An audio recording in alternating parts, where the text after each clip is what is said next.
اور پھر اس کے گردن کے گرد بازو پھیلا کر اسے اپنے ساتھ لگا لیا۔ ان کی تھوڑی سی ٹپکتے آنسو حاتم کے بالوں میں گم ہوتے جا رہے تھے۔ حاتم لب بھیجے ان کی مدھم سسکیاں سن رہا تھا۔ کیوں؟ ان کی ہچکی بھری۔ تم نے ایسا کیوں کیا میرے بچے؟ ان کا لہجہ بھر آیا تھا۔ انہیں 6 مہینوں کی اپنی اذیت یاد آئی۔ انہوں نے محسوس کیا تھا کہ اپنے اکلوتے بیٹے کی میت کو اپنی آنکھوں کے سامنے دیکھنا کیسا ہوتا ہے۔ میں کوما میں تھا ماں، مجھے کل ہی ہوش آیا ہے۔ اس کے دھیرے سے کہنے پر صوفیہ بیگم کا کلیجہ کانپ اٹھا۔ انہوں نے اس کے چہرے کو والہانہ انداز میں اپنے ہاتھوں کے پیالے میں بھرا۔ حاتم کی نگاہیں اٹھی اور ان کے پرنم چہرے پر جم گئیں۔ اس کے اندر تک سکون پھیل گیا۔ اللہ نے ماں کے چہرے میں کس قدر سکون رکھا ہے۔ کیسے؟ تم ٹھیک تو ہو؟ ان کی نظریں بے چینی سے اس کے وجود پر پھیلی۔ حاتم نے ان کے چہرے پر پھیلے اضطراب کو دیکھا اور پھر جذبات میں سر ہلایا۔ اگر اسے موقع ملتا تو وہ وقت کو پیچھے لے جا کر اپنی غلطی کو سدھار لیتا، اپنے خاندان کو اس اذیت سے بچا لیتا۔ ہاں، اب سوچنے پر اسے حمزہ سے اپنے آپ پر حملہ کروانا غلط لگ رہا تھا۔ اگر اس وقت اس کے حواس ٹھیک طریقے سے کام کرتے تھے، اسے سمجھ میں آتا کہ ان لوگوں سے بچنے کے اور بھی بہت سے طریقے تھے۔ اس کی غلطی کی وجہ سے اس کے 6 مہینے ضائع ہو گئے اور اس کے خاندان کو 6 مہینے کی اذیت سہنی پڑی۔ اسے پہلی دفعہ اپنی ذہانت پر افسوس ہوا تھا، اپنے فیصلے پر افسوس ہوا تھا۔ میں بالکل ٹھیک ہوں ماں، اس نے ان کے دونوں ہاتھوں کو اپنے لبوں سے چھوتے ہوئے کہا۔ صوفیہ بیگم کے چہرے پر تشکر کی لہر پھیل گئی۔ آپ آرام سے بیٹھ جائیے، پھر مجھے واپس بھی جانا ہے، اس نے انہیں اپنے ساتھ بٹھاتے ہوئے کہا۔ آخری جملہ ادا کرتے ہوئے وہ ان سے آنکھیں نہیں ملا سکا تھا۔ صوفیہ بیگم کے چہرے پر اضطراب اور بے چینی پھیل گئی۔ انہوں نے نفی میں سر ہلاتے ہوئے اس کی جانب دیکھا۔ میں اب تمہیں کہیں نہیں جانے دوں گی۔ ان کے دل کو پھر سے ڈر نے اپنے حصار میں لے لیا۔ وہ اب اپنے بیٹے کو کہیں نہیں جانے دیں گی، وہ اسے ساری دنیا سے چھپا لیں گی۔ حاتم نے بمشکل سر اٹھا کر ان کی جانب دیکھا اور اپنے ارادے کو کمزور نہیں کرنا چاہتا تھا۔ ماں، میرا جانا ضروری ہے، میں صوفیہ بیگم نے سختی کے ساتھ ان کی بات کاٹی۔ کیوں غیر لوگوں کی خاطر اپنے آپ کو خطرے میں ڈال رہے ہو؟ وہاں تمہارا کوئی نہیں ہے، ہمیں وہاں سے نکال دیا گیا تھا۔ حاتم، تم یہ بات بار بار کیوں بھول جاتے ہو؟ وہ ترشی کے ساتھ کہتے کہتے لمبے سانس بھرنے لگی۔ غصے کی وجہ سے ان کا تنفس بگڑ رہا تھا۔ حاتم دھیرے سے اٹھا اور پانی کا گلاس ان کی جانب بڑھایا۔ اس کا چہرہ سنجیدگی لیے ہوئے تھا۔ صوفیہ بیگم نے اب کی بار بنا کسی اعتراض کے پانی کا گلاس تھام لیا۔ تم واپس نہیں جا رہے حاتم؟ پانی کے چند گھونٹ بھرنے کے بعد انہوں نے حتمی انداز میں کہا۔ حاتم نے خاموشی سے ان کے ہاتھ سے گلاس تھاما اور واپس میز پر رکھ دیا۔ صوفیہ بیگم کو اس کی خاموشی مزید غصہ دلا رہی تھی۔ سو جائیے، میں پھر آؤں گا، وہ دھیرے سے کہتے ہوئے کھڑا ہوا۔ صوفیہ بیگم نے ایک نگاہ اس کے پشت پر ڈالی اور پھر اس کے پہلو سے گزرتے ہوئے اس کے سامنے جا کھڑی ہوئی۔ حاتم سر جھکا زمین کو دیکھ رہا تھا۔ کیوں خود کو خطرے میں ڈال رہے ہو حاتم؟ وہ لوگ تمہارے نہیں ہیں، وہ اس قابل نہیں ہیں کہ تم ان کی خاطر اتنی جد و جہد کرو۔ اب کی بار انہوں نے لہجہ دھیما رکھا تھا۔ حاتم چند لمحے خاموش کھڑا رہا اور پھر اپنا سر اٹھایا۔ اس کی آنکھوں میں نمی کی دبیز لہر چمک رہی تھی۔ ماں، میرے کندھوں پر ایسا بوجھ ہے جس کے نیچے میرا وجود دب گیا ہے۔ جب تک اپنا فرض ادا نہ کر لوں تب تک میرے کندھے اس بوجھ سے آزاد نہیں ہوں گے۔ آنسوؤں کا گولا اس کے حلق میں پھنسا۔ پھر ایک بوجھل سانس ہوا کے سپرد کی۔ میں مرنے سے پہلے اس راز کے قرض سے سبق دوش ہونا چاہتا ہوں۔ میں قیامت کے دن رب کے سامنے جھکے کندھوں کے ساتھ پیش نہیں ہو سکتا۔ میرا فرض اور قرض مجھے پکار رہا ہے ماں۔ وہ 2 قدم نزدیک آیا اور جھک کر ان کے دونوں کندھے ہاتھ تھام لیے۔ صوفیہ بیگم خاموشی سے آنسو بہا رہی تھی۔ مجھے اس پکار پر لبیک کہنا ہے ماں، پلیز مجھے دعاؤں کے ساتھ رخصت کیجیے تاکہ میں اپنے مقصد میں کامیاب ہو سکوں۔ وہ گہرا سانس بھر کر خاموش ہو گیا۔ وہ خود میں مزید کچھ کہنے کی سکت نہیں رکھتا تھا۔ اس کے دل پر بوجھ بڑھتا جا رہا تھا۔ تم واپس آؤ گے نا؟ ان کے لہجے سے ڈر جھلک رہا تھا۔ حاتم مسکرا نہ سکا۔ اس نے ان کے ہاتھوں پر ایک بوسہ دیا اور پھر اپنے ساتھ لگا لیا۔ انشاءاللہ۔ ایک آنسو اس کی آنکھوں کے گوشے سے نکلا تھا۔ اللہ تمہارا حامی و ناصر ہو، جاؤ اور فتح کے ساتھ لوٹنا، انہوں نے اپنا دل بڑا کر کے مضبوط لہجے میں کہا۔ حاتم کے لبوں پر مسکان پھیلی اور پھر اپنا سر جذبات میں ہلایا۔ فی امان اللہ۔ حاتم دروازے کی جانب بڑھا اور پھر اس کے قدم رکے۔ اس نے گردن موڑ کر کھڑکی کی جانب دیکھا۔ ماں، آپ کو دروازے کے ساتھ ساتھ کھڑکی بھی بند کر کے سونا چاہیے۔ اس کا لہجہ متبسم تھا۔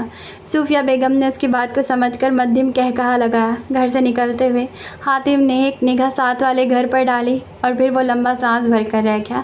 اگلے چند لمحوں میں صوفیہ بیگم داخلی دروازے پر تنہا کھڑی تھی، جبکہ سناٹے میں گاڑی سٹارٹ ہونے کی مدھم آواز گونجی۔ گلی نے ناگواری کے ساتھ گاڑی چلاتے حمزہ کو دیکھا تھا۔ جاری ہے۔ کیوں بھائی گلی ناگواری سے کیوں دیکھ رہی ہو حمزہ کو؟ تمہیں کیا دقت ہے حمزہ سے؟ رائٹر نے پوری کوشش کی ہے کہ ریڈرز کو حمزہ سے نفرت ہو جائے۔ بہت سارے لوگوں کو حمزہ سے نفرت بھی ہوگی اور اس کو پیش بھی اس طرح سے کیا جا رہا ہے کہ وہ اچھا نہیں ہے۔ ہاں اچھا نہیں ہے، پر پتہ نہیں کیوں نہیں، ہمیں برائی کو سپورٹ نہیں کرنا چاہیے۔ وہ برا ہے، بہت ساری اس کے اندر بری عادتیں ہیں، لیکن چاہے کچھ بھی بولو ہٹ کر ہے وہ حمزہ۔ اور رات کے 3 سے زیادہ کا وقت ہو گیا، میں اور باتیں نہیں کر سکتی، تو آج کے لیے بس اتنا ہی۔ جو باتیں میں نے نہیں کی ہیں، جو جتنی امپورٹنٹ باتیں ہیں وہ آپ سارے لوگ کمنٹس میں کر دینا۔ آج کے لیے بس اتنا ہی، ہم ملیں گے کل۔ Okay tata bye.